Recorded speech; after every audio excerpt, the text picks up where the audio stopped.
MPs will continue debating Theresa May's Brexit deal, as she bids to build support for it ahead of Tuesday's vote. Friday will see the third of 5 days of debate on the EU withdrawal agreement, which has been opposed by more than 100 Conservative MPs. Theresa May called 2 union leaders on Thursday and has met some Labour MPs in a bid to build support. But Labour leader Jeremy Corbyn has stepped up calls for a general election to break the deadlock. Labour is set to oppose the deal in a key Commons vote next week, and if, as widely expected, it is defeated, they are expected to start moves to trigger a general election.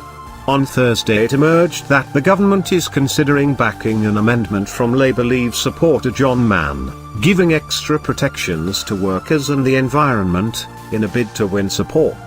A number of Labour MPs in Leave-supporting constituencies back Mr Mann's amendment, which the MP said would open up the opportunity for other improvements to the Prime Minister's deal.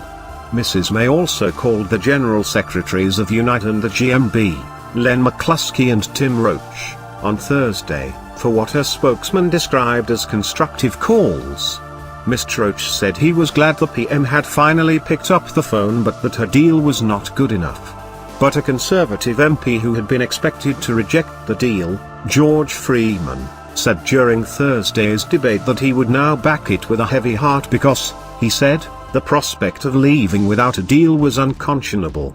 And Japan's Prime Minister, Shinzo Abe, said after talks with Mrs May that the whole world hoped a no-deal Brexit would be avoided. The UK is set to leave the European Union on 29 March. The withdrawal agreement between the UK and EU, covering things like the divorce bill, expat citizens' rights and a 20-month transition period, will only come into force if MPs back it in a vote.